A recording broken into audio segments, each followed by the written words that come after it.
पंचम स्कंदामध्ये स्थान नावाचं लक्षण सांगितलं, पुराण लक्षण. त्यापैकी या स्कंदामध्ये 26 अध्याय आहेत. 20 अध्यायामध्ये पृथ्वीच्या मर्यादा सांगितल्या, 3 अध्यायामध्ये पृथ्वीच्या जे वरचे लोक आहेत त्यांच्या मर्यादा सांगितल्या आणि 3 अध्यायामध्ये पृथ्वीच्या खालच्या लोकांच्या मर्यादा सांगितल्या. प्रियव्रताच्याच वंशामध्ये पुढं नाभी नावाचा एक राजा झाला. शांत बसले का हो सगळे? समोरच्या माझ्या माता माऊली सगळ्या शांत बसल्या का? किती गोड आवाज येतोय तुमचा, जरा सगळ्यांना ऐकू द्या, स्पीकरवर येईल छानपैकी. मग नाभी नावाचा राजा झाला आणि नाभी राजाचा विवाह मेरू देवी बरोबर झाला. दोघांनी तप केलं आणि भगवंताला मागून घेतलं की तुमच्या सारखा पुत्र मला व्हावा, आम्हाला व्हावा. भगवंताने सांगितलं माझ्या सारखं जगात कोणी नाहीये, माझ्यासारखा मीच आहे, कारण मी एकमेव अद्वितीय आहे, म्हणून दुसरा कोणी नाहीये, मीच तुमच्याकडे अवताराला येतो. मग भगवंतानी नाभी राजा आणि मेरू देवी यांच्या ठिकाणी वृषभदेवांच्या रूपानं अवतार धारण केला. त्या वृषभदेवांचा इंद्राची कन्या जयंती बरोबर विवाह झाला. त्यांना 100 पुत्र झाले. त्यापैकी 9 पुत्र हे नवद्वीपांचे अधिपती झाले. 9 पुत्र हे नवयोगेश्वर झाले. 81 पुत्र हे कर्मकांडामध्ये प्रवृत्त झाले असं वर्णन केलंय. त्यानंतर वृषभदेवानी बरेच वर्ष राज्य केलं आणि सर्वसंग परित्याग करून वनामध्ये जायचं ठरवलं. जाता जाता आपल्या मुलांना उपदेश केला. त्या उपदेशामध्ये त्यांनी सांगितलं, पुत्रांनो, हे जे शरीर मिळालेलं आहे हे दुःखमय शरीर भगवंताच्या भजनासाठी दिलेलं आहे. हे साधन आहे जे आपल्याला साध्यापर्यंत नेणार आहे. म्हणून या शरीराचा योग्य उपयोग करा आणि भगवंताची प्राप्ती करा. जर तुम्ही परमार्थाच्या वाटेवर चालत असाल किंवा चालण्याचा विचार करत असाल आणि तुमचे आई वडील किंबहुना तुमचे गुरु सुद्धा तुम्हाला याच्यापासून विचलित करून दुसरा मार्ग दाखवत असतील, तर वृषभदेवानी स्पष्ट म्हटलंय, गुरुर्न सस्यात स्वजनो न सस्यात, पिता न सस्यात जननी न सस्यात, दैवं न तस्यान न पतिश्च तस्यान न पोचयेद्य समुपेत मृत्युम. तो गुरु गुरु नाहीये, ती आई आई नाहीये, तो पिता पिता नाहीये, तो पती पती नाहीये, तो स्वजन स्वजन नाहीये, जो भगवंताच्या मार्गापासून विमुख करतो. म्हणून आमचे गुरुजी सांगायचे, गुरु कुणाला म्हणावं? सोपं आहे. गुरु वही जो हरिहि मिलावे, गुरु वही जो संत सेवावे, गुरु वही जो विपिन बतावे, इन करणी बिन गुरु न कहावे. गुरु तोच आहे जो भगवंताशी भेट घडवून देतो किंवा भगवंताशी भेट कशी होईल याच्या साधना सांगतो. स्वतः साधना प्रवृत्त असतो आणि मग लोकांना सांगतो. आधी केले मग सांगितले. याकरता गुरु वही जो हरिहि मिलावे, गुरु वही जो संत सेवावे. गुरु तो असतो जो दुसऱ्या संताचा आदर करायला शिकवतो. नाहीतर आपला शिष्य दुसरीकडे गेलं की आपल्याला बीपी वाढत असेल तर गुरुत्व आपल्यामध्ये भिनलं नाही असं समजावं. याकरता गुरु वही जो संत सेवावे, गुरु वही जो विपिन बतावे. गुरु तो असतो जो घरातच राहून अलिप्त व्हायला शिकवतो. कमळ चिखलात राहतं पण चिखलाचा स्पर्श होऊ देत नाही. पद्मपत्रमिवांभसा, पाण्याचा थेंब कमळावर टिकत नाही, तसं अलिप्त निर्लिप्त राहायला गुरु शिकवतो.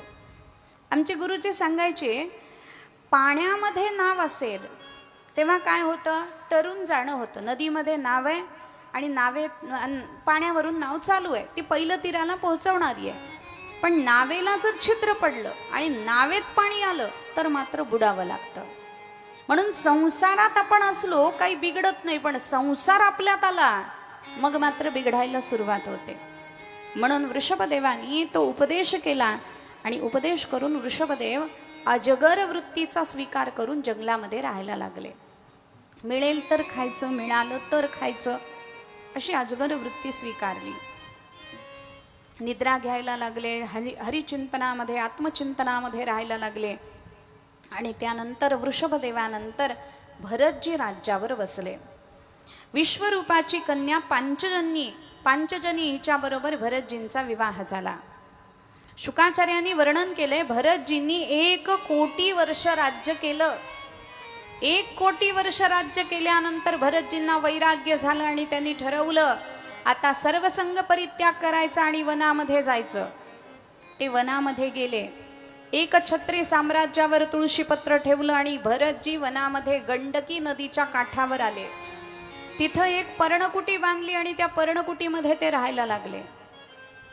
साधना प्रचंड करायला लागले. इतकी साधना झाली, एकांत होता, सगळे विषय भोगून झालेले होते, विषयापासून वैराग्य निर्माण झालेलं होतं, एकांत मिळालेला होता, म्हणून साधना तीव्र झाली आणि इतकी घोर प्रखर साधना त्यांनी केली की आता भगवत साक्षात्कार होणारच अशी स्थिती निर्माण झाली. पण असं आहे, साधकांनी कधीही बेसावध असायला नाही पाहिजे. बेसावध आपण झालो की कधी भगवंताची माया घालेल सांगता येत नाही.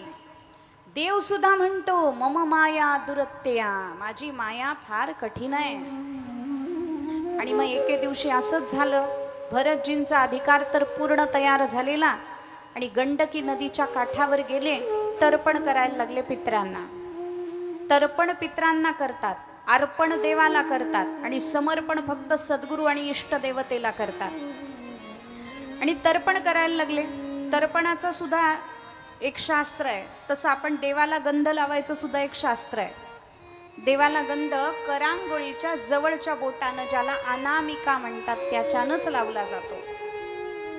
या बोटाची नाळ, या बोटाचं नस ही हृदयाशी जोडलेली असते. जेव्हा आपण या बोटाने देवाला गंध लावतो तेव्हा देवाची दिव्य चेतना या बोटामधून हृदयामध्ये प्रवेश करते. म्हणून सद्गुरूला आणि देवाला याच बोटाने गंध लावलं जातं. आणि हे जे बोट याला मध्यमा म्हणतात, या मध्यमेनं पितरांना गंध लावलं जातं. आणि एकमेकी जेव्हा बायका हळदी कुंकू करतात तेव्हा त्यांनी अंगठ्यानी लावायचं असतं. हळदी कुंकू अंगठ्यानं लावायचं असतं.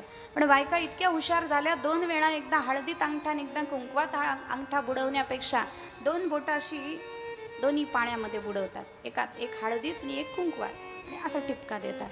म्हणजे तेवढंही कष्ट नको. पण अंगठ्यानं गंध लावला जातो जेव्हा सामान्य माणसाला लावला जातो.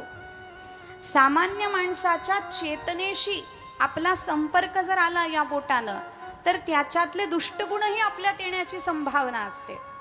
देवाची दिव्य चेतना हृदयामध्ये यावी हा विचार ठेवून धर्मशास्त्राने आपल्याला हे बोट दिलेलं आहे.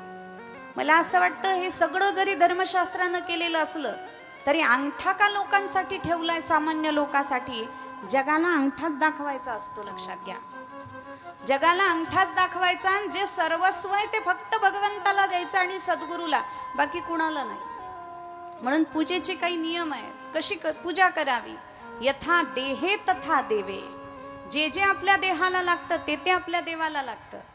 देवानी अनेक अवतार घेतले, त्यातला एक अवतार आहे अर्चावतार, जो पूजेसाठी धारण केला भगवंतानी. इतके सुलभ झाले परमात्मा, इतके सुलभ झाले की आपल्या घराघरामध्ये परमात्म्याने अवताराला येणं केलं, विग्रहाच्या रूपानं, मूर्तीच्या रूपानं. म्हणून आजही निष्ठावंत साधक थंडी असेल तर देवाला गरम पाण्याने आंघोळ घालतात, उन्हाळा असेल तर देवाला थंड पाण्याने. मग वृंदावनला तुम्ही बघा, 6-6 लाखाचे फुलांचे बंगले तयार करतात पूर्ण उन्हाळभर, आणि पाण्याचे फवारे चालू असतात, कारण वृंदावनला गरमी खूप असते, खूप उन्हाळा असतो. हे काय आहे? ही भक्ताची देवाविषयीची भावना आहे. मग भक्त एवढं सगळं करतात, जे श्रीमंत आहेत ते करू शकतील, पण आपल्याला एक प्रेमानं फुल तरी वाहता येईल देवाला. अहो, गरम पाणी आणि थंड पाणी करणं काही फार मोठी गोष्ट आहे का? नाही. आपल्याला कसं आंघोळ करताना आपण करतो, जेव्हा भगवंतामध्ये चेतना जाणवायला लागेल तेव्हा आपले हे सगळे भाव आपोआप प्रकट होतील, लक्षात घ्या. पण अजून आपली सुरुवात इथून आहे की देव आहे का नाही, इथूनच सुरुवात आहे. नाही पूजा केली, काही वाटोळं केलं तर त्यानं काय करावं म्हणून घाबरून पूजा करणारे आपण. याकरता मग ते भरतजी जे होते ते तर्पण करत होते, पितरांना तर्पण करत होते. आणि तेव्हा त्यांनी एक दृश्य पाहिलं. एक हरिणी होती, जी अत्यंत पिपासू तहान लागलेली होती तिला, ती पाणी प्यायला नदीवर आली, पाणी प्यायला लागली. ती आसन्न प्रसवा होती, तिच्या पोटामध्ये पिलू होतं. सिंहाची गर्जना तिला ऐकू आली आणि ती नदी ओलांडण्याचा प्रयत्न करायला लागली घाबरून. नदी ओलांडता ओलांडता ती तिथंच प्रसूत झाली आणि प्रसूत झाल्याबरोबर तिच्या पोटातून पिलू आल्यानंतर ते असं पाण्याच्या प्रवाहात वाहायला लागलं आणि ती हरणी तिथं मरण पावली. भरतांनी पाहिलं, नुकतंच जन्माला आलेलं पिलू आहे, पाण्याच्या प्रवाहामध्ये वाहतंय. निष्पाप प्राण्याची रक्षा करणं हा मानव धर्म आहे, म्हणून त्यांनी त्या पिलाला उचलून घेतलं, स्वच्छ केलं आणि जमिनीवर सोडलं. थोड्या वेळानं ते उभं राहायला लागलं आणि भरतांच्या पायात पायात पायात यायला लागलं. मग भरतजींचा असा समज झाला की आता याला जर सोडून आपण गेलो तर आपल्याशिवाय आता याला कोणी नाही आहे. आपण याला सोडलं तर हे मरून जाईल, कारण घोर हिंस्त्र पशु याला खाऊन टाकतील. वनामध्ये जंगलामध्ये हे एकटं कसं राहील, असं भरतजींना वाटलं. आपण त्याला वाचवलंय, आपण फक्त निमित्त मात्र आहोत, हे जर भरतजींना वाटलं असतं तर अडचण नव्हती. पण आता आपल्याशिवाय त्याचं काही होणार नाही असं जेव्हा भरतजींना वाटायला लागलं, तिथं मात्र चूक घडली. तिथंच मायेनं त्यांना घाला घातला. मग त्यांनी त्या पिलाला उचललं आणि आपल्या पर्णकुटीमध्ये आणलं. आता घरी पाहुणे आले, त्यांना काही हवं नको बघावं लागतं की नाही. नुसतंच पाहुणे ठेवतात का? नाही. मग त्याला भूक लागली असेल म्हणून कोवळं कोवळं गवत आणावं, त्याला तहान लागली असेल म्हणून पाणी आणावं. जो वेळ हरिचिंतनामध्ये जात होता, आता तो त्याच्या सेवेमध्ये जायला लागला, हरिण बालकाच्या सेवेमध्ये जायला लागला. मग ते थोडं मोठं झालं, मग ते उड्या मारायला लागलं. उड्या मारायला लागलं की त्याचं कौतुक वाटायला लागलं, कसं सुंदर उड्या मारतं, कसं काय करतं. नातवाचं कसं कौतुक वाटतं, हसलं तरी कौतुक, रडलं तरी कौतुक, पडलं तरी कौतुक, सगळ्याचं कौतुक. तसं त्याचं कौतुक वाटायला लागलं. मग इतकं कौतुक वाटायचं, भरतजी ध्यानाला बसले की ते असं पाठीवर चढून बसायचं. मग भरतजी म्हणायचे, जाऊ दे, ध्यान नको आजच्या दिवस, यालाच मांडीवर घेऊन बसू. अशी माया भरतजींच्या अंतःकरणाला व्यापून टाकायला लागली आणि भरतांना लक्षात सुद्धा आलं नाही हे हरिण बालक नाहीये, ही भगवंताची दुस्तर आणि कठीण अशी माया आपल्यावर घालायला आलेली आहे. आता हरिचिंतन बंद झालं आणि हरिण चिंतन सुरू झालं, त्याचं चिंतन सुरू झालं.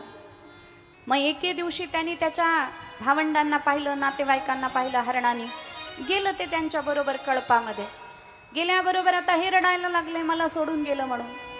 बऱ्याच जणांचा असा समज आहे, आपण जर एखाद्याला सोडून गेलो तर जगच बंद पडणार आहे असं वाटतं. असं काही होत नाही, बिलकुल काही होत नाही. कोरोनामध्ये एवढे आप्त गेले निघून, कुणाचं काही बिघडलं का? काही बिघडलं नाही. आपणही गेलो तर कुणाचं काही बिघडणार नाही. जन पळभर म्हणतील हाय हाय, मी जाता राहील काय काय. थोडा वेळ म्हणतील चांगले होते गेले, नंतर काही नाही राहणार. म्हणून जोपर्यंत श्वासात श्वास आहे ना, देवाच्या चरणाला घट्ट धरावं आणि सद्गुरूच्या, ज्ञानोबरायांच्या, तुकोबरायांच्या चरणाला घट्ट धरावं. बाकी काही खरं नाही, सगळं खोटं आहे, लक्षात घ्या. काहीच खरं नाही. हे सांगताना असं वाटतंय आपल्याला आणि ऐकतानाही असं वाटतंय की ह्या सांगायच्या ना ऐकायच्या गोष्टी आहेत, पण ही वस्तुस्थिती आहे. हे आपल्याला विचाराने कळलं पाहिजे. हे आपल्याला नुसतं शब्दाने कळतंय, लक्षात घ्या.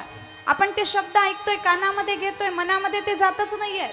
त्याच्यातला भाव, संतांच्या सांगण्यातला भाव, संसाराची स्थिती, वस्तुस्थिती, हे शब्दाने कळून भावनेनं आणि विचारानं ते पटलं पाहिजे आपल्याला. तेव्हा आपल्यामध्ये परिवर्तन होऊ शकतं, नाहीतर नाही परिवर्तन होऊ शकत. मग भरतजींचा सगळा वेळ त्याच्या चिंतनामध्ये जायला लागला. ते आकाशाकडे, चंद्राकडे बघायला लागले की भरतजी म्हणायचे, त्या हरणाचं चित्र दिसतंय त्या चंद्रामध्ये, असं म्हणायला लागले. रडायला लागले, रडत रडत रडत बसले आणि एक दिवस त्यांना मृत्यू आला. त्या हरणाचं चिंतन करत करत ते मेले. म्हणून त्यांची गती पुढची हरणाचीच त्यांना जन्म मिळाला. जड भरत राजा हरणी गर्भा गेला, जड भरत राजा हरणी गर्भा गेला, जड भरत राजा हरणी गर्भा गेला, जड भरत राजा हरणी गर्भा गेला, जड भरत राजा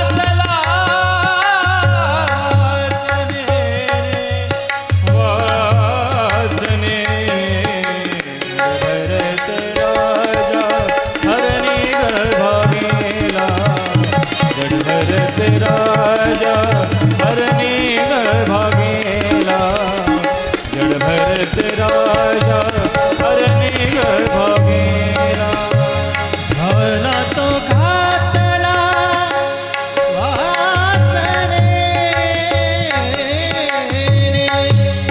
घाला तो घातला वासने घाला तो घातला वासने जड भरत राजा हरणी गर्भा गेला जड भरत राजा हरणी गर्भा गेला जड भरत राजा हरणी गर्भा गेला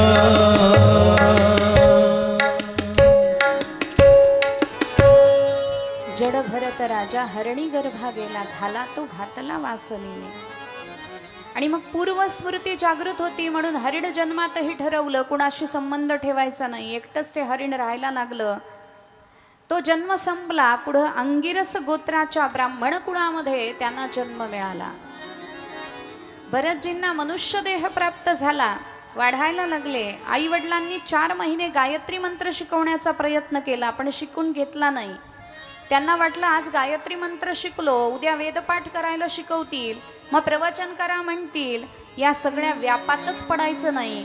जेवढं शास्त्रातून जाणायचंय, जे उद्धारासाठी आवश्यक आहे तेवढं आपण जाणलेलं आहे. आता जास्त शास्त्राभ्यास सुद्धा आपल्याला नको असा विचार केला.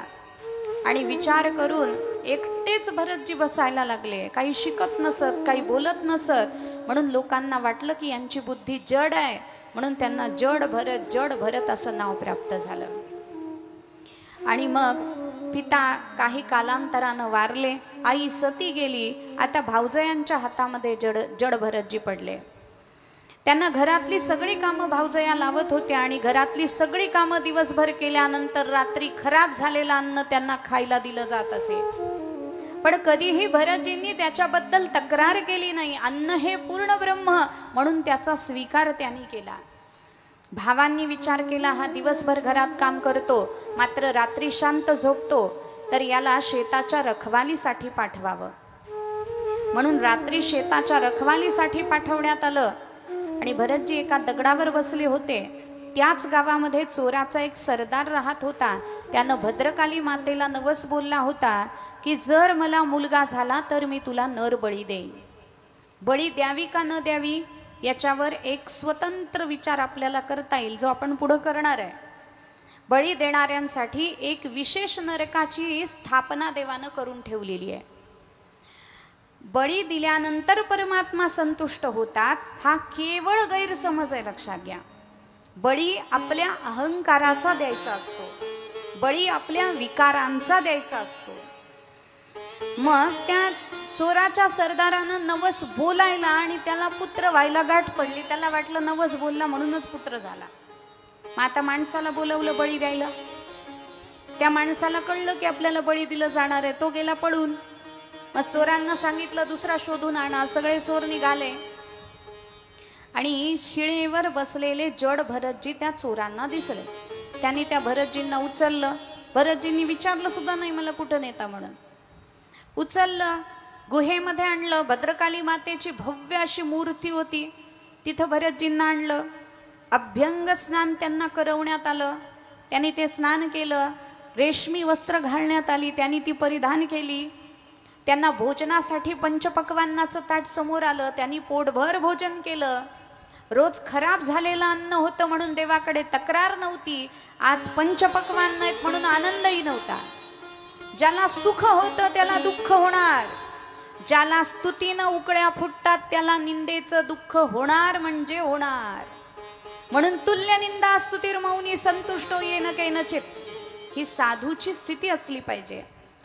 मग आता जड भरतजींना बळी देण्यासाठी म्हणून तयार करण्यात आलं. मग ज्याला बळी द्यायची असते असं म्हणतात की त्याला जास्वंदाच्या फुलाची माळ घालतात. लाल रंगाच्या जास्वंदाच्या फुलाची माळ ही बळी ज्याला द्यायचंय त्याला घातली जाते. जास्वंदाचं फूल फक्त गणपतीला किंवा देवाला चालतं, माणसाला जास्वंदाचं फूल घालू नये असं धर्मशास्त्र सांगतं. बळी देणाऱ्यालाच ती घातली जाते. एकदा मला घातली होती नगर जिल्ह्यामध्ये. मला वाटलं बहुतेक आपला कार्यक्रम आहे आज असं वाटलं होतं, पण नगर जिल्ह्यातले माणसं इतके चांगले, त्यांनी मला तसंच सोडून दिलं, म्हणून आज आपण ही कथा करतो. बर कधी घातली माहिती का? ज्या दिवशी ही कथा सांगितली त्याच्याच दुसऱ्या दिवशी घातली. मग तर माझी खात्रीच पटली की आज आपला कार्यक्रमच आहे. आणि ती एक दोन जास्वंदी नाही, अशी भरगच्च होती एकदम, अशी इकडं अशी जास्वंदी लाल भडक. मग जड भरतजींना हे ती घातली आणि घातल्यानंतर त्यांच्या लक्षात आलं आपल्याला बळी दिलं जाणार आहे आता. आणि देवाची इच्छा ठेविले अनंते तैसेची राहावे चित्ती असू द्यावे समाधान. आणलं भरतजींना भद्रकाली मातेच्या समोर. आई साहेबांची भव्य मूर्ती पाहिल्यावर नमस्कार केला आणि सांगितलं, आई मी तुझ्या समोर मरावं ही तुझी इच्छा आहे ना, माझी काहीच हरकत नाही. भद्रकाली मातेनं कृपादृष्टीनं पाहिलं मूर्तीतूनच.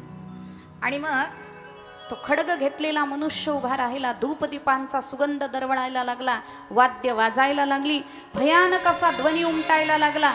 आता जड भरतजींच्या मस्तकावर मानेवर ते खडग घालणार इतक्यात भद्रकाली देवीच्या मूर्तीमधून प्रकाश बाहेर पडायला लागला आणि मूर्तीला फाडून भद्रकाली माता प्रगट झाली. कशी प्रगट झाली वर्णन केलं.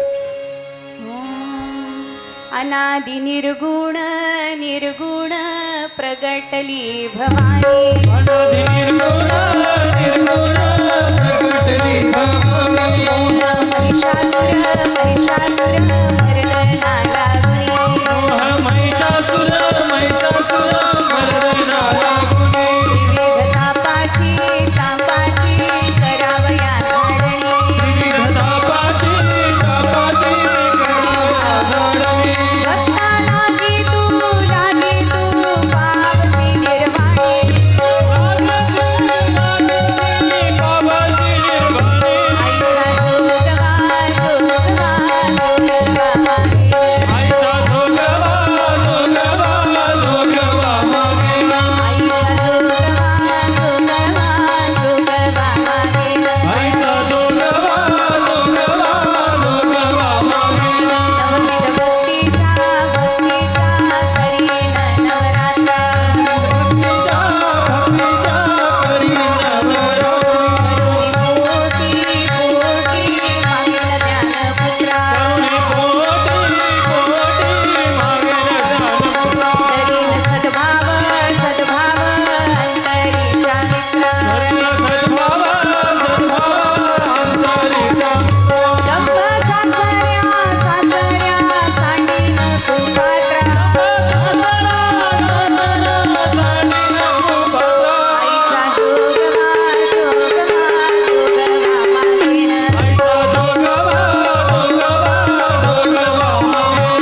भद्रकाली माता प्रकट झाली, अतिशय संतापलेली होती.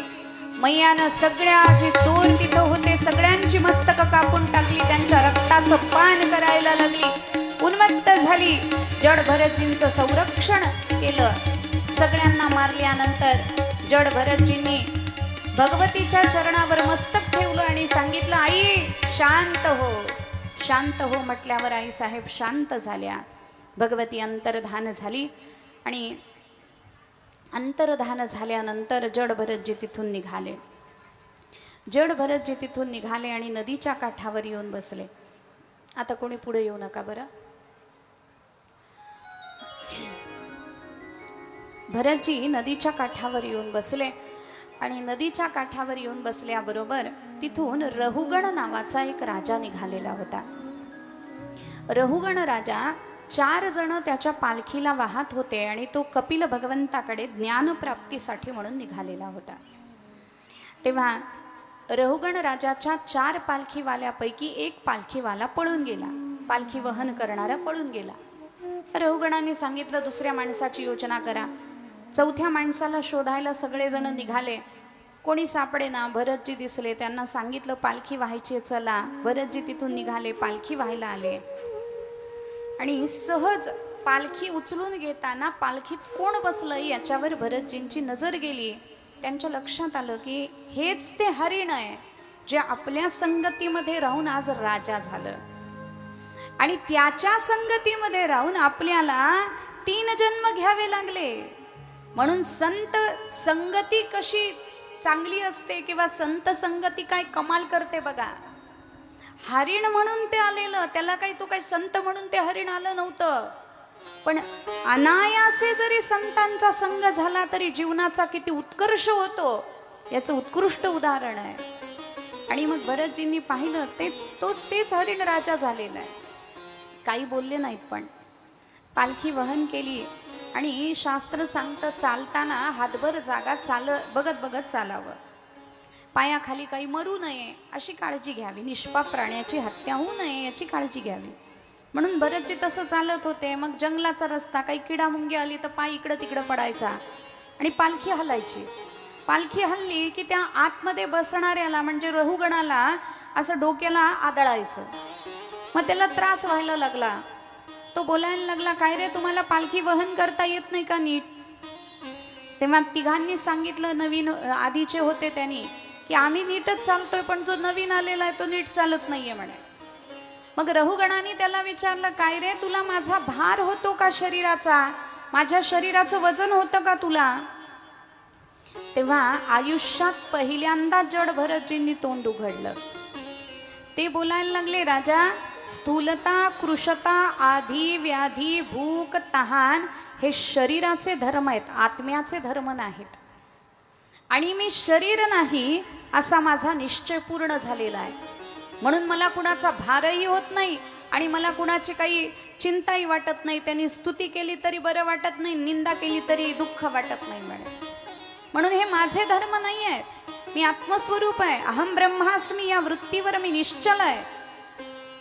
आणि मग रहुगणाच्या लक्षात आलं, ज्याला आपण पालखी व्हायला सांगितलंय तो सामान्य नाहीये, तो कुणीतरी महात्मा आहे. रहुगणानं पालखी खाली उतरवायला लावली. पालखी खाली ठेवण्यात आली. रहुगण खाली उतरले. जड भरतजींचे पाय धरले आणि विचारलं, आपण कोण आहात? कपिल भगवान तुम्ही आहात का? ज्यांच्याकडे मी ज्ञान घ्यायला चाललेलो आहे ते तुम्ही आहात का? तुम्ही सिद्ध आहात का? तुम्ही संत आहात का? तुम्ही ऋषी आहात का? तुम्ही मुनी आहात का? म्हणे यात काय फरक आहे? ऋषी ते असतात जे मंत्राचं दर्शन करतात. ऋषयो मंत्र दृष्टारहा.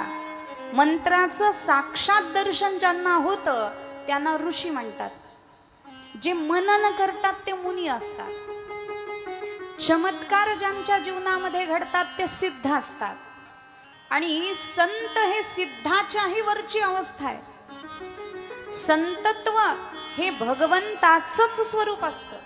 संत आणि भगवान याच्यामध्ये दुसरं अंतर नाहीये. भगवान आणि संत एकच आहेत, त्यांच्यामध्ये अभेद आहे सांगितलेला. विचारलं, तुम्ही संत आहात, तुम्ही सिद्ध आहात, तुम्ही ऋषी आहात, मुनी आहात, योगी आहात, साधक आहात, कोण आहात तुम्ही? तेव्हा जड भरतजींनी सांगितलं, मी पूर्वी भरत नावाचा राजा होतो, गंडकी नदीवर आलो, तुझ्या आसक्तीमध्ये सापडलो, तू हरिण होतास, माझ्या संगतीमुळे तू राजा झालास, तुझ्या संगतीमुळे मला 3 जन्म घ्यावे लागले. मग रहुगणानं सांगितलं माझा उद्धार करा, मला ज्ञान सांगा. तेव्हा भरतजींनी, जड भरतजींनी त्याला भवाटवीचं वर्णन सांगितलं. म्हणे राजा, ज्याप्रमाणे व्यापाऱ्यांचा तांडा व्यापार करण्यासाठी परदेशाला निघतो, तसाच हा जीव समुदाय या मृत्यू लोकावर येतो. जसं ते व्यापारी अरण्यातून जात असताना त्यांना अनेक प्रकारचे श्वापद त्रस्त करतात, प्राणी त्रस्त करतात, तसं जीवाला सुद्धा या संसारामध्ये अनेक जण त्रस्त करतात. अरण्यामध्ये जसे व्यापाऱ्यांना चोर त्रास देतात, तसे या संसारामध्ये सुद्धा इंद्रिय रूपी चोर जीवाला त्रास देतात. जसे अरण्यात कोल्हे त्रास देतात, तसे या संसारात स्त्री पुत्रादी कोल्हे त्रास देतात. म्हणे जसं अरण्यामध्ये डास माशा त्या व्यापाऱ्यांना त्रस्त करतात, तशा अनेक कामना या जीवाला त्रस्त करतात. हे मिळालं की ते मिळावं, ते मिळालं की ते मिळावं, या कामना त्याला त्रस्त करतात. कधी कधी दुष्ट त्याला त्या वचनांनी घायाळ करतात. कोणी शिव्या देतं, कोणी अपमान करतं, कोणी तिरस्कार करतं. दुष्टांच्या दुष्ट वचनाने जीव घायाळ होतो, रडायला लागतो, विवेकशून्य होतो, अंधाऱ्या विहिरीमध्ये पडलाय तसा अंधाऱ्या विचारामध्ये गडून जातो.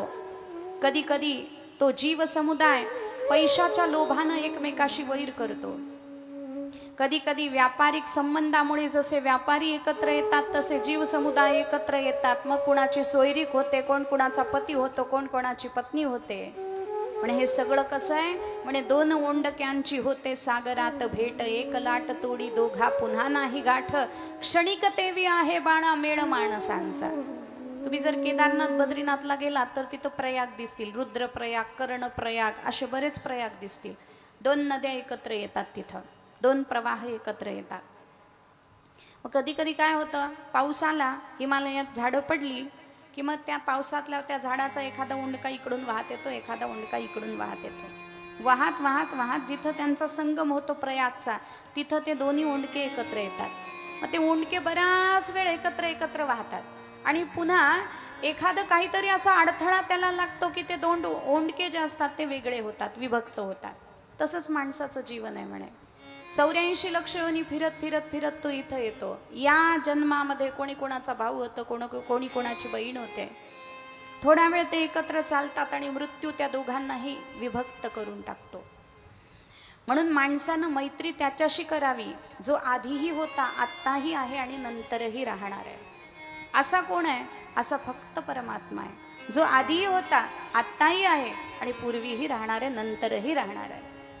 मग त्या भवाटवीचं वर्णन करून सांगितलं आणि मग 28 प्रकारचे नरक सांगितले. कोणतं पाप केल्यानंतर कोणत्या नरकामध्ये जावं लागतं याचं वर्णन करून सांगितलं. जेवढे होतील तेवढे बघू आपला कुठं नंबर लागतोय कोणत्या नरकामध्ये. म्हणजे पहिला नरक आहे तामिश्र नावाचा नरक, जो दुसऱ्या पुरुषाचं म्हणजे दुसऱ्याचं धन, संतान आणि स्त्री यांचं अपहरण करतो. त्यांना तामिश्र नावाच्या नरकामध्ये टाकतात. तिथं भयानक असे यमदूत त्याला अन्न पाणी न देण्याची शिक्षा करतात. लोक एक प्रश्न नेहमी विचारतात, तुम्ही म्हणतात हे नरक आहेत, नरकात जावं लागतं, पण देह तर चितेवर जळतो, मग शिक्षा कुणाला मिळते असं लोक विचारतात. त्याचं उत्तर असं आहे, देह जरी चितेवर आपला जळला तरी आपल्या प्राणाचं उत्क्रमण झालं आणि आपलं पाप अधिक असेल तर आपल्याला यातना देह दिला जातो. तो यातना देह असा असतो जो फक्त शिक्षा भोगण्यासाठीच दिला जातो.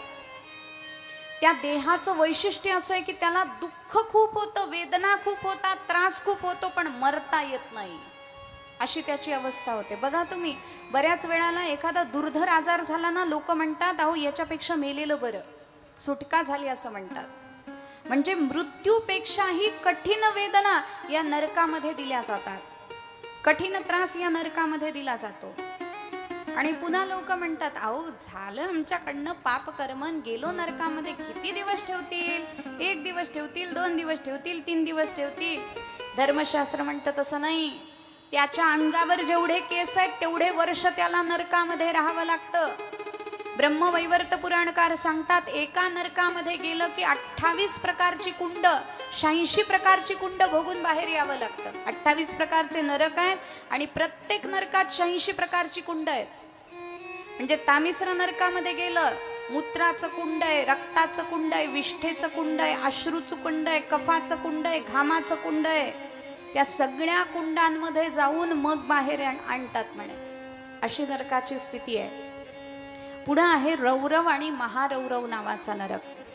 जो मनुष्य देहावर ममत्व ठेवतो, माझा देह, आणि आपलंच कुटुंब याच्या पालन पोषणामध्ये गुंग होतो, ज्याला देव नाही, धर्म नाही, साधू नाही, संत नाही, शेजारी नाही, मित्र नाही, काहीच नाही, फक्त मी आणि माझी फॅमिली, बस हम दो हमारे दो, असं जे सुशिक्षित शहाणे लोक म्हणतात, त्यांना मस्त रौरव आणि महारौरव नावाच्या नरकामध्ये ट्रिपसाठी नेण्यात येतं. तिथं चांगली त्यांची व्यवस्था सोय केली जाते. पुढे आहे कुंभीपाक नावाचा नरक. जो मनुष्य स्वतःचं पोट भरायला दुसऱ्या प्राण्यांना शिजवून खातो त्याला कुंभीपाक नरकामध्ये टाकलं जातं, उकळत्या तेलात. पुढे आहे कालसूत्र नावाचा नरक. जो मनुष्य माता पिता ब्राह्मण वेद यांना विरोध करतो, आई वडिलांना विरोध करतो, गुरुला विरोध करतो, श्रेष्ठांना संतांना विरोध करतो, त्याला तापलेल्या तांब्याच्या मैदानावरून फरफटत नेलं जातं 10,000 योजन लांब. 1 योजन म्हणजे 12 किलोमीटर, असे 10,000 योजन. हिशोब लावा, तुम्ही माझ्यापेक्षा हुशार आहात. 10,000 योजन त्याला फरफटत नेलं जातं. काय त्याची स्थिती होईल? पुढे आहे सदंश नावाचा नरक. जे लोक चोरी करून, बळजबरी करून संतांच्या ब्राह्मणाच्या धनाचा उपभोग घेतात किंवा त्यांच्या सोन्याची किंवा रत्नाची चोरी करतात, त्यांना लोखंडाचा गोळा तापून डाग दिले जातात. तो सदंश नरक आहे. पुढे आहे सुकरमुख नावाचा नरक. निरपराध प्राण्यांना जो मारतो, म्हणजे काय, बसलोय आपण एका ठिकाणी, कुत्रं चाललंय, गाय चालली आहे, कुठला तरी प्राणी त्याच्या रस्त्याने चाललाय, उगीच दगड मारायची त्याला, असं जर कोणी करत असेल तर त्याला सुकरमुख नरकामध्ये टाकलं जातं. आता लक्ष देऊन ऐका बरं. पुढचं आहे अंधकूप नावाचा नरक. जे लोक ढेकणं मारतात, डास मारतात, मुंग्या मारतात, त्या सगळ्यांना या अंधकूप नावाच्या नरकामध्ये टाकलं जातं. आपलं रिझर्वेशन पक्क झालेलं आहे तिथं, कारण डास मारलेले आहे, ढेकणं मारलेली आहेत, माश्या मारलेल्या, काही काम नसल्यावर माशाही मारल्या असतील, म्हणून बरेच काही मारलेलं आहे. मग त्यांना सगळ्यांना अंधकूप नावाच्या नरकामध्ये टाकलं जातं. पुढे आहे कृमीभोजन नावाचा नरक. पंचमहायज्ञाशिवाय जो अन्न खातो त्याला कृमीभोजन नावाच्या नरकामध्ये किड्यांचं भोजन दिलं जातं म्हणे. म्हणजे पंचमहायज्ञ करायचे म्हणजे काय करायचं? तुम्ही बघा, पूर्वीच्या स्त्रिया चूल प्रज्वलित झाली, काही जरी अन्न शिजवलं, थोडंसं पहिल्यांदा चुलीत टाकलं जायचं. ते का? अग्नीला दिलं जायचं. पण आता गॅस आले, टाकायचा प्रश्नच नाही राहिला. शिजवायचंच नाही राहिलं तर टाकायचं काय राहतंय? शिजवायचंच बंद झालं, आता सगळं रेडीमेड आणावं असं वाटायला लागलं. पूर्वी बघा तुम्ही, एखादा अतिथी आला त्याला भोजन दिलं जायचं, कुणी येऊ दे 12 वाजता, शेजारी जरी आला, ओ बसाव, ताटं वाढलेत बसून घ्या, असं म्हणायचं पूर्वी. आता जर एखादा न सांगता आला तर लोक म्हणतात एवढे सुद्धा मॅनर्स नाहीत, फोन करून यावं, एवढे सुद्धा मॅनर्स नाहीत, असं लोक म्हणतात. म्हणून अतिथीची सेवा, गायीची सेवा, श्वापदांची सेवा, मी प्रत्येक कथेमध्ये एक उदाहरण देत असते. अहो, खेड्यातली स्थिती तरी जरा बरी आहे, सगळ्यांचं लक्ष आहे ना माझ्याकडे, त्यांचं काम ते करतायत, तुमचं काम तुम्ही करा. मग शहरातली स्थिती कशी असते? शहरात जायचं असतं नवऱ्याला लवकर कामाला, आणि त्याला 8ला जायचं असलं की बायको उठते 7:30 वाजता. 7:30 वाजता उठली की तिला माहीत असतं एवढ्या उशिरा उठल्यानंतर आपला स्वयंपाक नीट होणार नाही, म्हणून ती काय करते, कणिक तिंबून आधीच फ्रीजमध्ये रात्री ठेवलेली असते, ती काढते, ती नॉर्मल टेम्परेचरला यायला ठेवली की मग पोळी लाटायला घेते, भाजी टाकते. गाऊन घातलेला असतो रात्रभर, झोपेत लाळ गळालेली असते, आंघोळ करायची नाही, काय नाही, तसंच किचनमध्ये प्रवेश करायचा. पूर्वी स्वयंपाकघरात आंघोळीशिवाय प्रवेश नव्हता. अहो अशा चांगल्या सासवा असायच्या. आता सासूचं कुणी ऐकतच नाही, त्यामुळे काही विषयच नाही जायला. पण वळण होतं, घरात जाणतं माणूस असलं की वळण असतं. मग ती जाते, स्वयंपाक करते, पहिले भाजी करते, पहिली पोळी करते. नवरा घाई करतो, दे लवकर दे लवकर दे लवकर. पहिली पोळी नवऱ्याच्या डब्यामध्ये घालून देते. पण धर्मशास्त्र सांगतं पहिली पोळी गाईची असते, ती कुणाला जाते? नवऱ्याला जाते. म्हणून सगळे नवरे कलियुगातले गाईसारखे गरीब आहेत बिचारे, कुणाचं काही चालत नाही. इतके गरीब आहेत, इतके गरीब आहेत, काय विचारावं. आणि मग एक एक एक एक पोळी ती करते, पोरांना डबा देते, सगळं होतं. शेवटची पोळी करते, हॉटपॉटमध्ये ठेवते. हॉटपॉटमध्ये ती ठेवली की मग ती आंघोळ करते, शाही स्नान. मग ते बॉडी लोशन अमुक तमुक सगळं लावून, बॉडी वॉश सगळं लावून आंघोळ झाली तिची, शाही स्नान झालं की मग नवीन ड्रेस वगैरे म्हणजे काय साडी वगैरे काय जे असेल ते घालते. सोफ्यावर बसते, भिकाऱ्यासारखं हातामध्ये ताट घेते, त्याच्यामध्ये शेवटची पोळी घेते, टीव्हीचं बटन दाबते, टीव्ही बघत बघत खायला लागते. शेवटची पोळी ही कुत्र्याची असते, ती कुणाला जाते? आता गाईची पोळी खाल्ल्यानंतर नवरे जर गाईसारखे होत असते, ज्याचं अन्न खाल्ले त्याच्यासारखी बुद्धी होणार की नाही हो? म्हणून चांगलं अन्न खावं. लक्षात घ्या, आपण अन्न खाण्याच्या अगोदर आपल्या घरामध्ये पाळलेले जे प्राणी आहेत त्यांना तृप्त करावं. पहिला घास गाईला, कुत्र्यालाही द्यावं. पहिलं ताट तयार झालं ना, गाईला घास काढला, तुळशीला नैवेद्य दाखवला. वारकऱ्यात बघा तुम्ही, तुळशीला नैवेद्य, गाईला नैवेद्य, भगवंताला नैवेद्य. देवाला न दाखवता जे खातात, भगवान स्वतः सांगतात ते चोर आहेत, चोर. किती माळा घातलेल्या असल्या त्यांनी, आणि जर देवाला न दाखवता खात असले चालत नाही, देवाला द्यावं लागतं. ही कृतज्ञता आहे. लोक म्हणतात देवाला द्यायची काय गरज आहे, त्याच्याकडे सगळं आहे. मी उदाहरण देत असते. 4 मुलं आहेत, बाप घरी आला, खाऊ घेऊन आला, चौघांनाही दिला. 3 खायला लागले. एक जण त्यातला उठला, त्याच खाऊ मधला एक तुकडा घेतला आणि बापाच्या जर मुखामध्ये घालायला लागला, तर वडिलाला किती आनंद होतो. तो त्याला जवळ घेतो, बाळ मला देतोस, मी खाऊ, म्हणून आ करून तो खातो. आपणच दिलेली वस्तू जेव्हा ते बाळ आपल्याला आणून देतं तेव्हा बापाला कौतुक वाटतं. तसं जे ताटामध्ये येतंय ते भगवंताच्या कृपेनं येतंय. म्हणून देवाला दाखवणं ही कृतज्ञता आहे. म्हणून तर आपण जेव्हा देवाला काहीतरी घेऊन जातो वस्तू, संताला काहीतरी वस्तू घेऊन जातो. समजा मारुतीरायाच्या मंदिरामध्ये गेलो, लाडू घेऊन गेलो, लाडू दिले, सांगितलं पुजाऱ्याला लाडू दाखवा. देवाला नैवेद्य दाखवला जातो लाडूचा. एखादा लाडू त्यातला काढून घेतला पुजाऱ्यानं, देवासमोर ठेवला आणि राहिलेलं आपल्याकडे दिलं. आपण काय म्हणतो? जाताना काय म्हणतो? तो ते लाडू, हे घ्या लाडू आहेत, देवाला दाखवा. आणि आल्यावर काय म्हणतो? हा प्रसाद आहे. ते पदार्थ असतो, जेव्हा जातो तेव्हा तो पदार्थ असतो आणि येतो तेव्हा तो प्रसाद म्हणून परत येतो.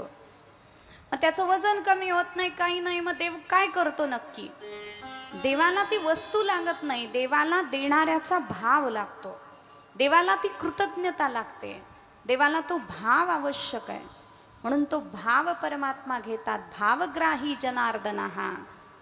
अशा पद्धतीनं पंचमहायज्ञाशिवाय अन्न खाणारे हे कृमी भोजन नावाच्या नरकामध्ये टाकले जातात. पुढं आहे पुयोद नावाचा नरक.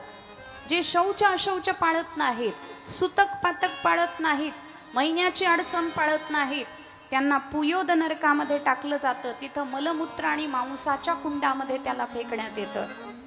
पुढं आहे सारमेयादन नावाचा नरक. जे मनुष्य दुसऱ्याच्या घराला आग लावतात, दुसऱ्याला विष देतात.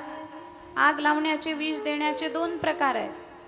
एक काडीनं आग लावलं आणि दुसरं तोंडानं आग लावणं. काय तुमचा भाऊ तुमचं काही विचारच करत नाही, तुमची काय सासू, तुमची काय सून, ही अशी तोंडानं आग लावणारी सुद्धा माणसं असतात.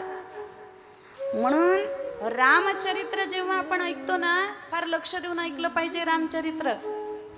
मंथरा कामाला होती, कामाला दासी. पण त्या दासीनं एवढं राजकारण फिरवलं की 3ही राण्यांना विधवा व्हावं लागलं. रामाला वनवास झाला, भरताला नंदीग्रामामध्ये राहावं लागलं.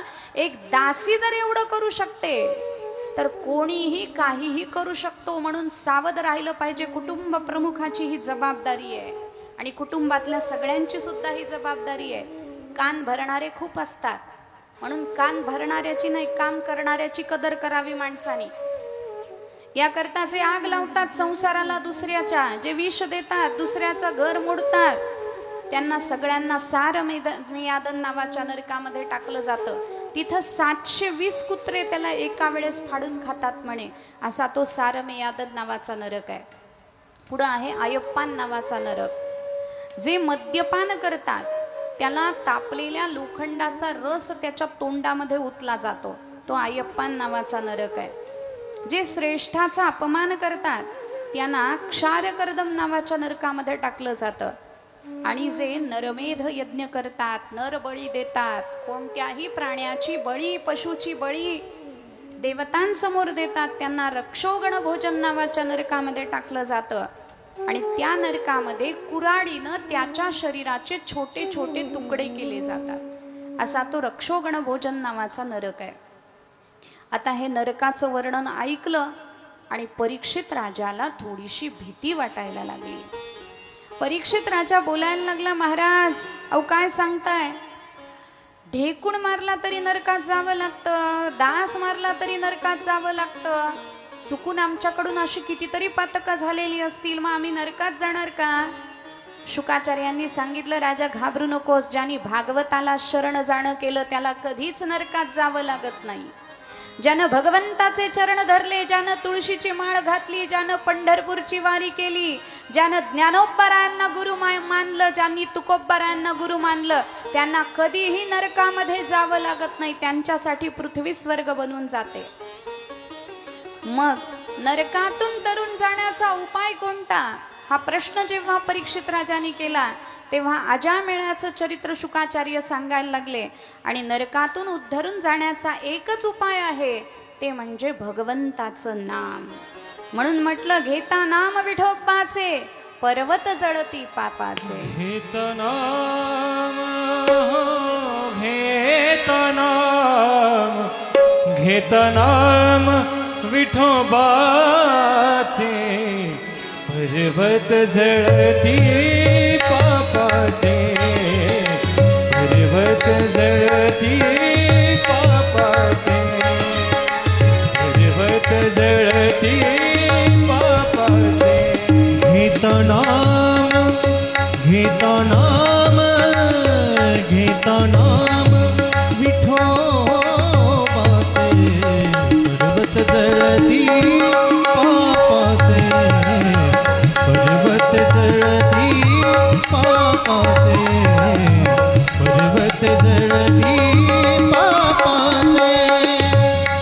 ऐसा नामाचा महिमा, ऐसा नामाचा महिमा, वेद शिनला झाली सीमा, वेद शिनला झाली सीमा. घेत नाम, नाम, नाम, घेत नाम, नाम, नाम,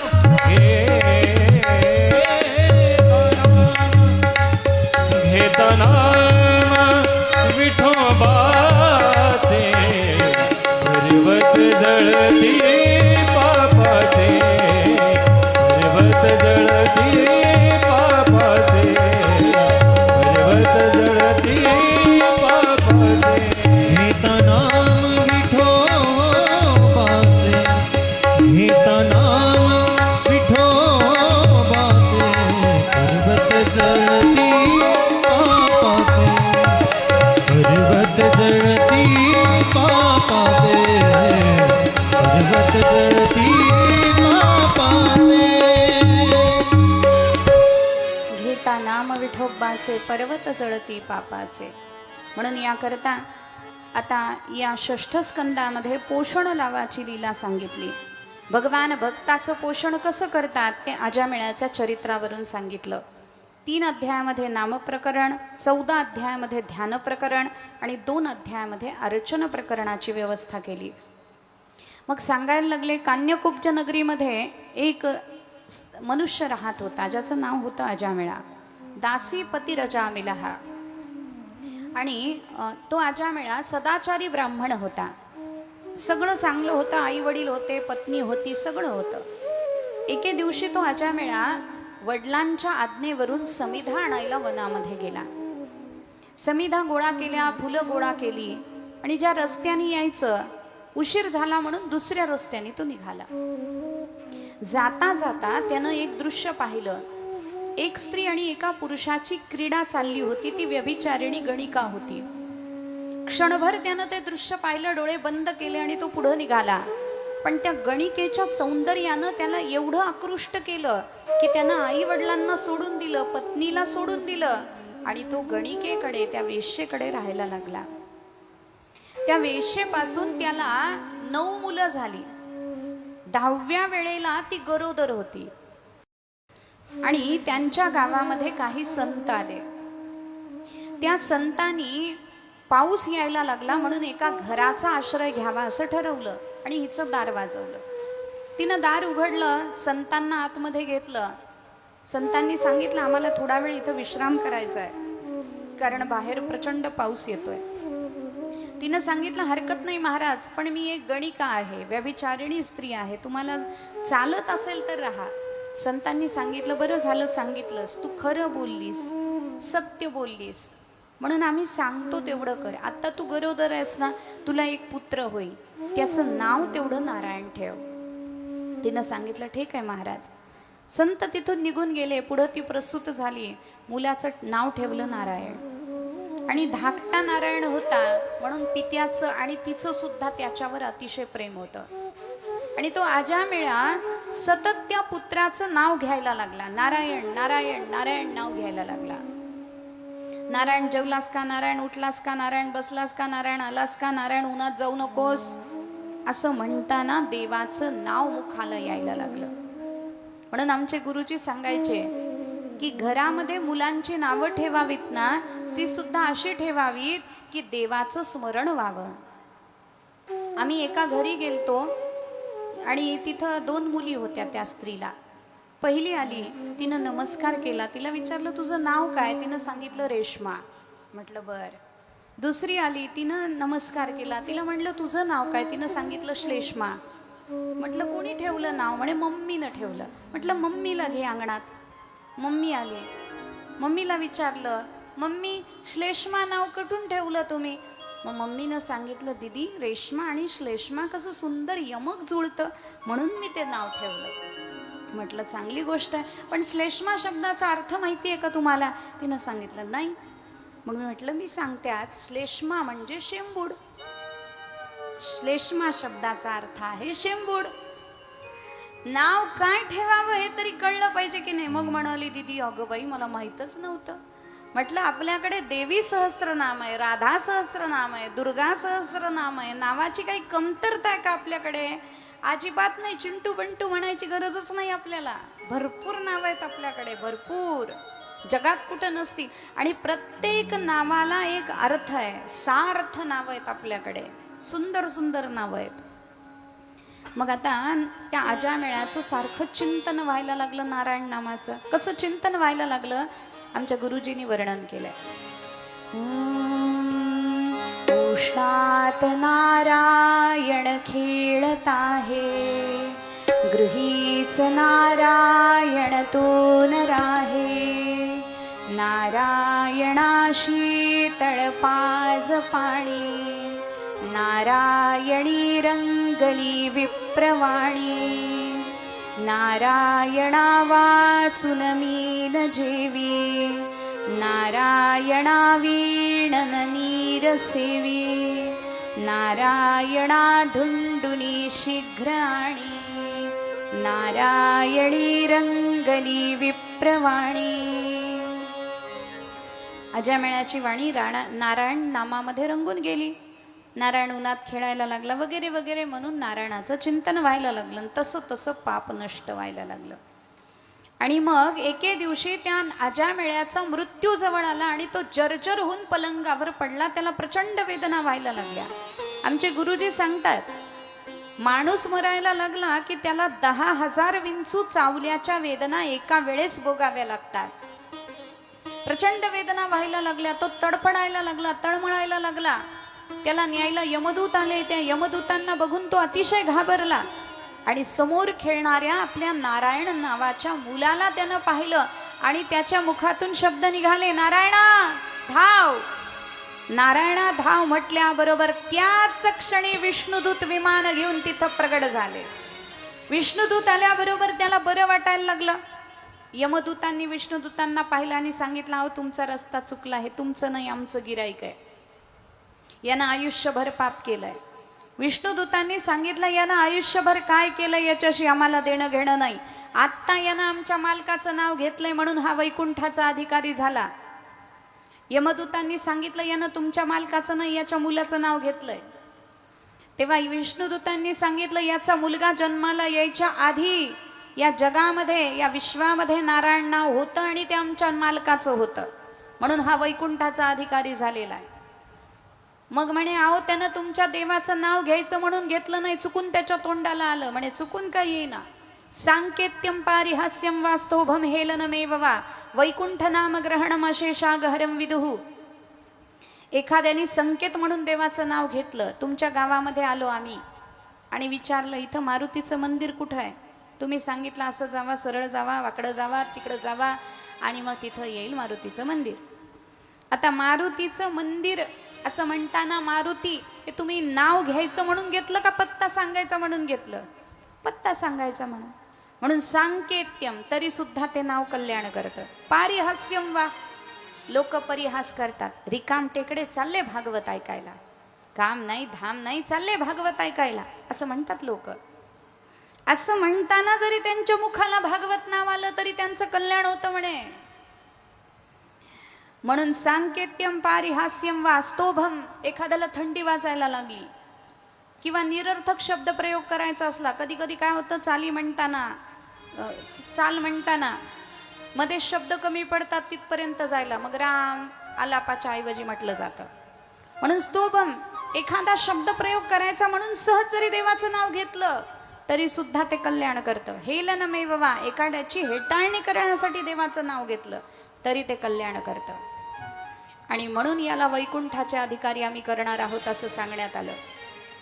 मग अजामिळाला खूप पश्चाताप झाला. अहो कष्ट, अहो मे परमम कष्टम अभूद विजितात्मनः.